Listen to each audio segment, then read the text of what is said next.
ভারতে অবৈধভাবে বসবাসরত ২৮৬০ জনের বেশি মানুষের নাগরিকত্ব যাচাই ও দ্রুত প্রত্যাবাসনের জন্য বাংলাদেশকে অনুরোধ জানিয়েছে নয়াদিল্লি।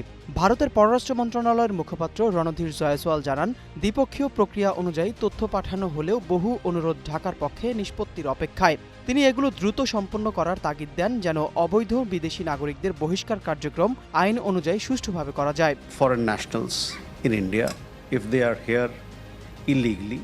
এদিকে পশ্চিমবঙ্গে নবনির্বাচিত বিজেপি সরকার ডিটেক্ট, ডিলিট এবং ডিপোর্ট নীতি ঘোষণা করায় এবং স্পেশাল ইন্টেনসিভ রিভিশন কার্যক্রম শুরু করায় সীমান্ত অঞ্চলের অভিবাসীদের মধ্যে তৈরি হয়েছে আতঙ্ক।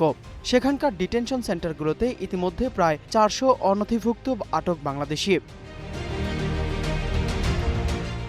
এই পরিস্থিতিতে বাংলাদেশের পররাষ্ট্রমন্ত্রী খলিলুর রহমানকে উদ্ধৃত করে বিএনপির অফিসিয়াল ফেসবুক পেজে বলা হয়, সীমান্ত রাজ্যে ক্ষমতার পরিবর্তনের পর যদি পুশিন বা জোরপূর্বক মানুষ ঠেলে পাঠানোর ঘটনা ঘটে তবে ঢাকা প্রয়োজনীয় ব্যবস্থা নেবে।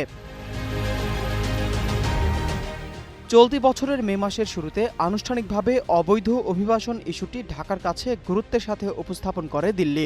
ভারতীয় কর্মকর্তারা জানান, অবৈধ সীমান্ত অতিক্রম ও অনাকাঙ্ক্ষিত ঘটনা কমাতে দুই দেশ সমন্বিত সীমান্ত ব্যবস্থাপনা পরিকল্পনা ও যৌথ সীমান্ত বেড়া নির্মাণের কাজ জোরদার করেছে।